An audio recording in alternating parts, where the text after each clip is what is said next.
everybody. Dan Illman and Mike Beer, the DRF race of the day for Wednesday, November the 30th. We're going to kick off a 50-cent pick four at Tampa Bay Downs with race number 2. Mile and a 16th on the turf, $32,000 maiden claimer, 2-year-old fillies. Let's take a look at this field. Please scan the QR code for race of the day access on mobile. Mike the 7 water fight, 9-5 on the morning line, dropping out of a Delaware maiden special weight for Arnaud de la Cour.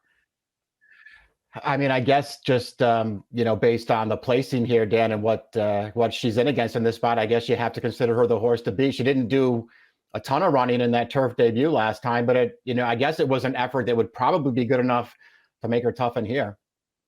A lot of lightly raced horses, several stretching out in distance, potential for a solid pace up front. Let's see what Timeform US has to say with their pace projector. The 3 Jeanette's on Fire showed speed at Belmont at Aqueduct last time out, gets blinkers, stretches out. I think Super Caro is going to be very aggressively ridden, stretching out. I think Super Caro can make the lead. Yeah, I think Super Caro's going from the inside too. One start on turf and didn't have a ton of speed that day, but was pretty green in that career debut. Dan, her speed has improved since then. I think she's going. Won't be surprised though if the 3 goes forward in this race. Showed a little speed on dirt in her debut. Although the number 1 Full-Time Strutton did not do much in her career debut, that was a dirt sprint over a muddy track going 5.5 furlongs at Gulfstream. You might want to treat her as more of a first-time starter in here. Now, I'm not very familiar with this stallion. The dam was 0 for 3 on the turf, but she's a half to a stakes place turf router, so there is a little bit of turf and distance ability on the bottom side of the female family. Right. We haven't seen much from this sire yet, but he was a turf horse in his career. Not a particularly good one, but he was a turf horse. There's enough pedigree here, Dan. This horse had, it doesn't show in the running line, but had some very brief speed in that debut and then just could not keep up with that field and really didn't do anything in that race. It's hard to, it's just hard to want to bet a horse back off of a performance like that, but I do think they're probably making the right surface switch here. The 2 is Super Caro, stretching out off a couple of dirt sprints, but this horse has raced on turf, and I didn't think it was a particularly terrible effort. She made her debut in a maiden special weight going a mile at Monmouth. She got wired by a Chad Brown trainee who was odds on that day and just had all the best of it up front, and this filly was running on a little bit at the end. Yeah, that's how I looked at her debut too. To me, she also just looked really green early in that race. Her rider just sort of took a hold of her, took her back off the pace. She got to save a lot of ground in there. She was never a factor, but she was racing on through the final couple of furlongs of that race and passing a couple of horses too. I didn't think it was a terrible performance. She's shown a little bit more speed on dirt since then, but I'm happy to give her another chance back on the grass.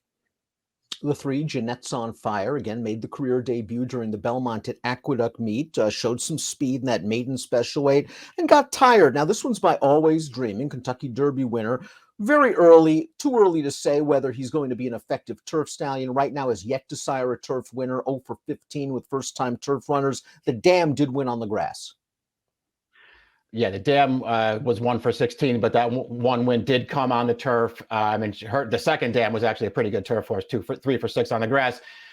I don't know. I guess there's some pedigree here, Dan, but there's not a ton of it. And I just didn't really like the race this horse ran first time. I did show some speed, but as soon as she was confronted, you could tell that she was never going to be able to hold on, and she totally gave way through the stretch. She's dropping here. She could be on the lead. I guess those are positives. I didn't want to bet her, especially at the morning line. The 4 General Robinson made her career debut in the same race as Full-Time Strutton, muddy track, Gulfstream Park, dirt sprint. Took a little bit more money, certainly, than Full-Time Strutton. Didn't run very well. Now stretches out on the turf. Field commission only 6% with first-time turf runners. While the dam was 0 for 1 on the turf, there's turf on the bottom of this family. Yeah, there is. And I guess that is the one takeaway, at least the one takeaway I had from the debut, Dan, is at least this horse maybe had a little bit of buzz around it. She took a little bit of money in that race and just didn't really do anything. She got away last from the gate, stayed on the outside, and never really made a run at it. I suspect she can do better, and she does have enough turf pedigree, I guess, to give her one more shot. The 5 Move to Order is the most experienced runner in the race. This will be start number 5. She's coming into this off 3 consecutive 2-turn races all over the Tapeta surface at Gulfstream Park. Showed tactical speed last time out before tiring, finishing ahead of a horse that would come back to graduate for $16K over the Tapeta with a 38 buyer. I just thought this horse was hard to make a case for, Dan. I don't see why the surface switch is going to lead to improvement because there's not a ton of turf pedigree here. She's already run for half this price twice and was nowhere at the end of those races. I don't know. I'm not expecting a big improvement here. Also up from Gulfstream off of a muddy track debut, the 6, Chalcolithic. Interesting pedigree here. She's by Neolithic, a young stallion, 2 for 14 with first-time turf runners. The dam was basically bred to quarter-horse stallions. Early on in her produce campaign, she did win 2 times on the turf. Maybe the surface switch is okay. I'm a little worried about distance. I'm worried about just about everything with this horse, Dan, based on the debut. Just didn't really pick her feet up. And now they're going to switch right over. It's not a strong field. I guess she has that going for her. I guess I'll have to watch one more. Water Fight's up next. This horse did make her turf debut last time out. She caught a very soft turf course. She also got a very decent closer's trip behind a fast pace. She saved ground most of the way, seemed a little bit green in the stretch, was running on at the end. The runner-up came back to win at Aqueduct in a 75,000 maiden claimer, 57 buyer. Yeah, I thought she looked a little green in the stretch there too. Overall, after getting bumped at the start, I guess maybe they just decided we'll just take her back and let her get some experience here. It did look like they wanted her to run a little bit through the stretch, Dan, and she just couldn't keep herself straight. I don't know. It wasn't a terrible performance. I feel like they found a really good spot for her here. She probably is the horse to beat. Completing the field as a first-time starter, the number 8, Love Forever After by turf champion English Channel. 9% with juvenile debut runners, 10% first-time turf. Dam was a stakes winner on the turf. Second dam had some class as well, a stakes place dirt sprinter. It looked like early in her workouts she was in with General Robinson, both from the same barn. Yeah, exactly. This one has a really nice pedigree. The trainer doesn't really have great stats with first-time starters, but I don't know. I doubt he could have found a better spot for this horse to debut in than this one. Really nice pedigree. Trainer does win some races. I don't know. If I was going to take a first-time starter, I'd take this one.